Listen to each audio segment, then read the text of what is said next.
seconds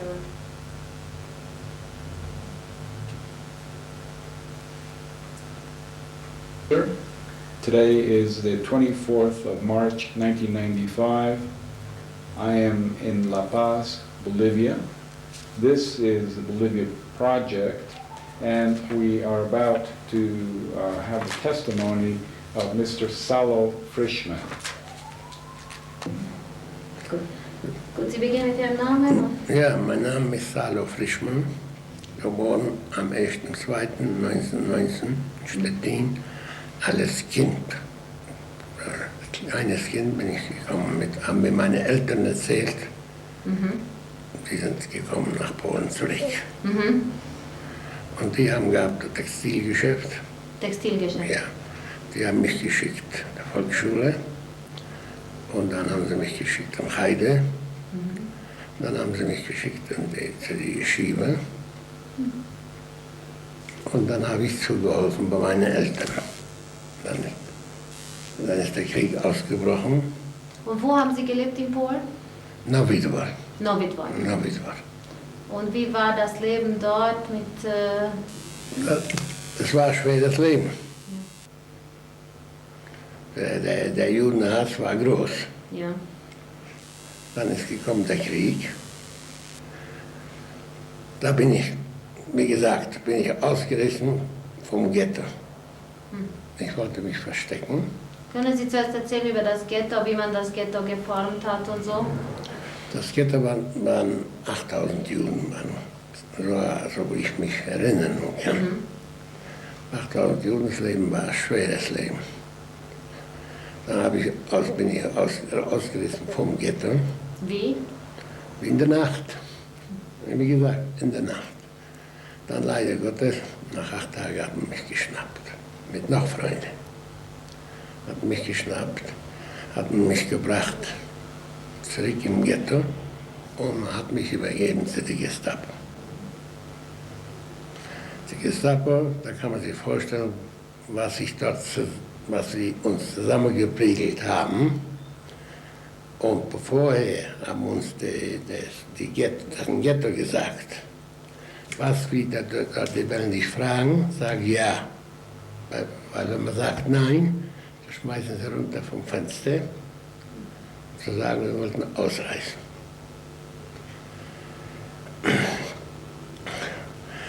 Die haben uns genommen, auf die Gestapo, haben die ganz verschlagen. Man hat rausgesehen, bloß die Augen. Was sie gefragt haben, sie haben gefragt, ihr Juden wollt doch einen Krieg. Dafür musste er leiden. Dann haben sie uns zurückgebracht, übergeben im Ghetto an die jüdische Polizei. An die jüdische Polizei? An die jüdische Polizei. Die jüdische Polizei, das Essen haben wir gekriegt, nicht zum Leben und nicht zum Sterben. Ein schönes Tages haben wir sind gesessen in der Gefängnis unter der jüdischen Polizei. Und die haben uns bedroht. Falls, wenn wir ausreisen, da bringen sie unsere Eltern. Fanatisch waren wir auch. Wir haben nicht gewusst, was dort wird rauskommen. Wir haben jeder eine gedacht an die Eltern. Ein schönes Tages sind wir aufgestanden, früh morgen.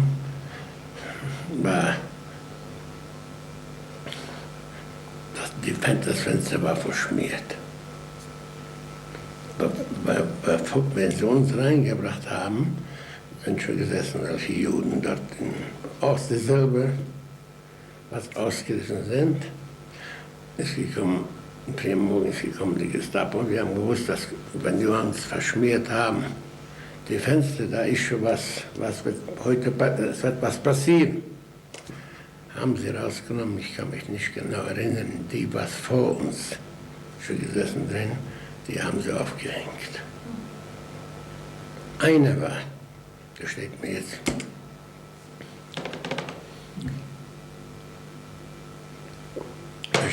vor den Augen, war ein älterer Mann, so ein Mann, der ist runtergefallen. Der ist runtergefahren, haben sie nochmal aufgehängt. Die haben sie hängen lassen, 24 Stunden. Die haben aufgeschrieben auf die aufgehangenen Menschen, Juden. Da sollen wir sehen ein Bild. Wenn jemand ausreißt, das ist der Ende.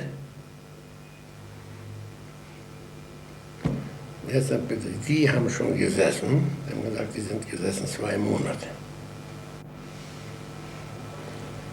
Das hat man gesprochen im Ghetto. Die zeigen in jedem Ghetto so ein Bild, das wir sollen nicht ausreißen. Nun habe ich schon gewusst, was uns erwartet.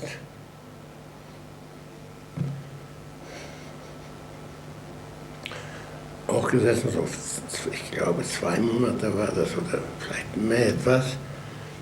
Im Gefängnis? Im Gefängnis ist gekommen ein Befehl, dass die schicken uns weg in eine Arbeitslage. Dass wir uns abschieden von den Eltern, Schwestern und Brüdern.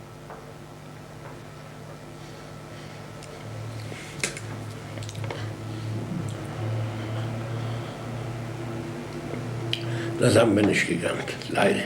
Und nicht mehr gesehen auch. Nie mehr gesehen. Nie mehr gesehen. Gehört, was ich habe. Ich war schon im Lager. Hier kommen Menschen, das war eine Festung dort, haben sie gesagt, die haben gemacht so einen Überfall. Die haben sich versteckt bei der Arbeit, haben sie genommen, was sie geschnappt haben sie lebendig begraben. Ich kann nicht mehr.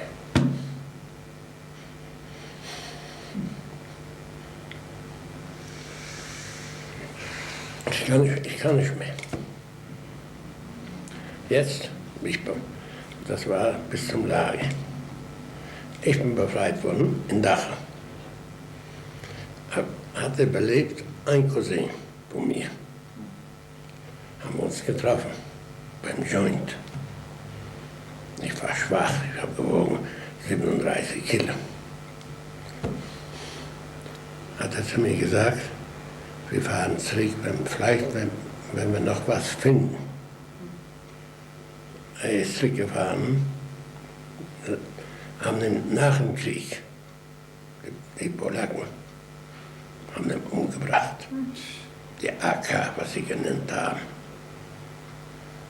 Ich habe gar nicht mehr gehört, ich habe mich gewunden zum Joint, gesagt, er ist weggefahren, da und da, der so und so hat er geheißen. Und haben die mir gesagt, nach dem Krieg ist noch keine Post gegangen. Aber doch im Joint haben sie gesagt, die werden ausfinden, die werden mich verständigen. Das hat gedauert, lang hat es gedauert. Haben sie mich gerufen zum Joint in München und haben mir gesagt, stimmt, was die Angaben, was du gegeben hast, der hat sich gemeldet in Warschau.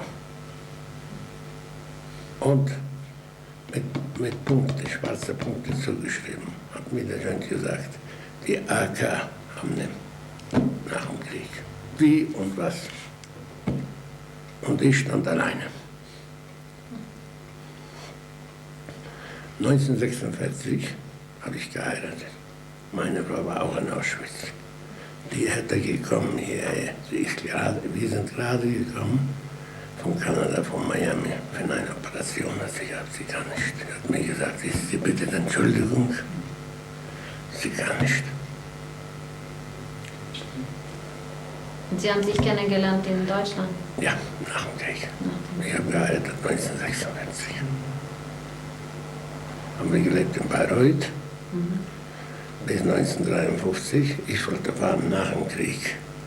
Für alle war der Weg offen, wie gesagt. Für Juden war es zugemacht. Für die Nazis war der Weg offen für die Ukraine. Sie sind in die Institution, wissen Sie, was ich meine. Ja. Das war ein politischer Trick. Ich habe gehabt einen Onkel, meine Frau hat gehabt einen Onkel. Der hat uns geschickt Papiere. Wir sind jahrelang gegangen. Die haben gesagt, ich bin nicht durchgegangen in der Arztkommission von der UNRWA. Für Bolivien. No, für Kanada. Ich wollte Kanada. fahren für nach Kanada. Hier haben sie mich jede 6 Monate haben sie mich geschickt zu einem Arzt. Das hat sich gezogen von 48 bis 53, bis Ende 52. In Deutschland bleiben, wie gesagt, wollte ich nicht. Habe mich zu teuer bezahlt. Nicht ich alleine, wir alle. Genau. Dann bin ich gegangen zum Joint. Ich habe gesagt, ich will hier in Deutschland nicht bleiben. Ich kann nicht. Kann hier passieren, ich weiß nicht was. Haben sie mir gesagt, die werden mich wegschicken nach Bolivien. Die haben mich geschickt, Gott sei Dank, nach Bolivien.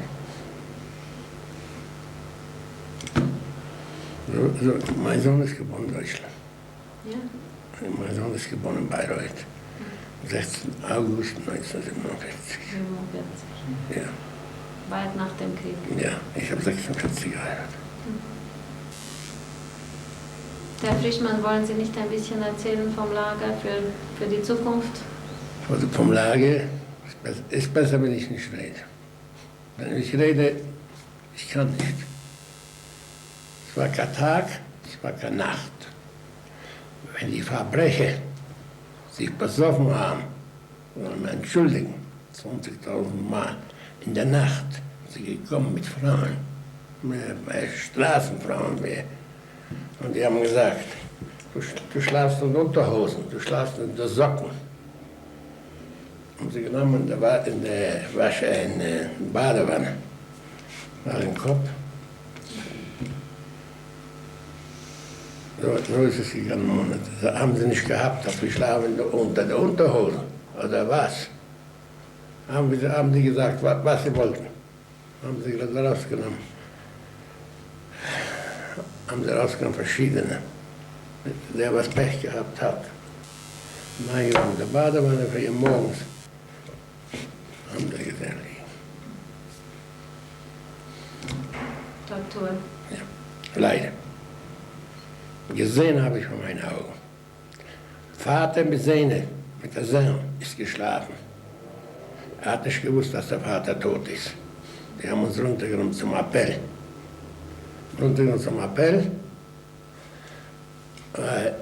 Der Sohn ist runter, hat gesagt, der Vater ist tot. Und einmal hat mir passiert, ich bin, wie gesagt, gewesen im Lager, in verschiedenen Lagern durchgegangen. Habe ich gewusst, früh morgens, die wecken auf um 3 oder um 4 Uhr nach dem Kaffee holen.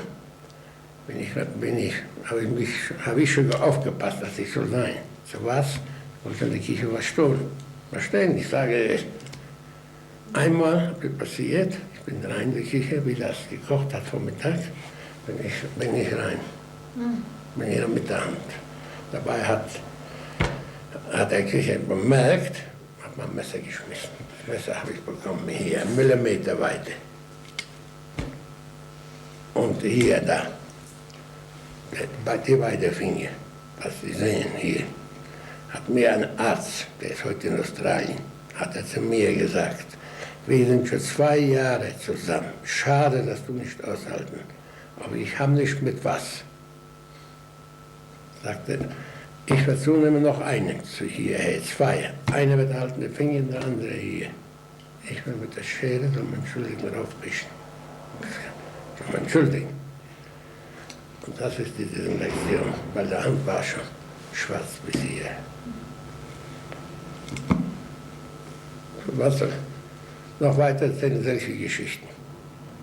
Und wenn die haben jeden Zehnten rausgenommen, weil einer ausgerissen ist, haben sie jeden Zehnten rausgenommen, haben dann weggeknallt, aufgehangen, das Schild vom Tor.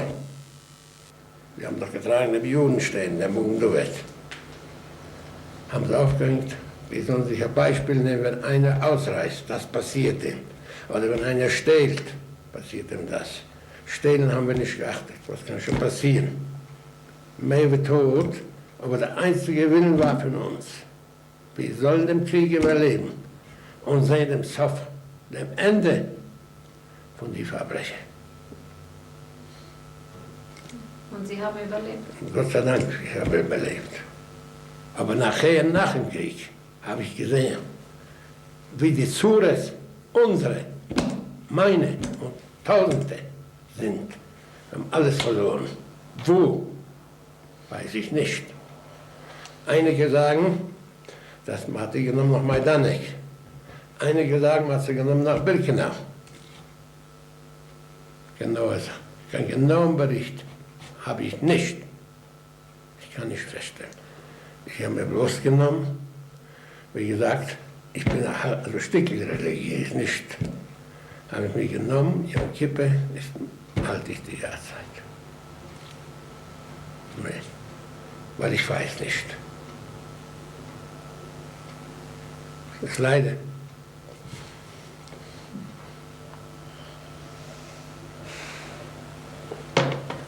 Ist traurig zu sagen.